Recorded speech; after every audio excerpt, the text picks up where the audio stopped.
অবশেষে সমস্ত জল্পনার অবসান ঘটিয়ে আফগানদের বিরুদ্ধে টি-20 সিরিজের জন্য ঘোষিত হল টিম ইন্ডিয়া স্কোয়াড। সঙ্গে বিশ্বকাপের আগেই ঠিক ফেরানো হল দুই মহারথী বিরাট কোহলি এবং রোহিত শর্মাকে।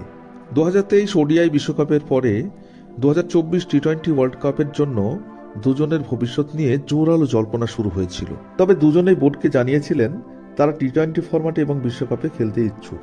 তাছাড়া দলের অধিনায়ক কে হবে সে নিয়েও ছিল জোর জল্পনা।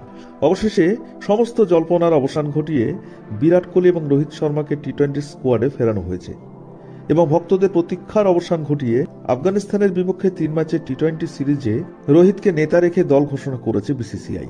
2017 টি-20 ওয়ার্ল্ড কাপে শেষ দুবার দুজনে খেলেছিলেন। তারপর কেটে গেছে 14 মাস। এর মধ্যে কোনো আন্তর্জাতিক টি-20 খেলেনি বিরাট কোহলি এবং রোহিত শর্মা।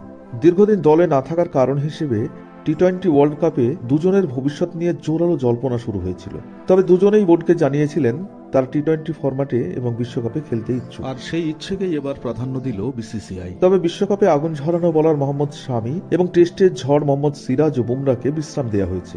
পাশাপাশি চোটের জন্য বিশ্রামে রয়েছে হার্দিক পান্ডিয়া, সূর্যকুমার এবং ঋতুরাজ। আসুন দেখে নেই আফগানিস্তানের বিরুদ্ধে টি-20 সিরিজে ভারতের full squad. Rohit Sharma captain, Shubman Gill, Yashasvi Jaiswal, Virat Kohli, Tilak Varma, Rinku Singh, Jitesh Sharma wicket রক্ষক, সঞ্জু স্যামসন উইকেট রক্ষক, শিবমন দুবে, ওয়াশিংটন সুন্দর, অক্ষর প্যাটেল, রবি বিষ্ণই, কুলদীপ যাদব, অর্শদীপ সিং, আবেশ খান এবং মুকেশ কুমার।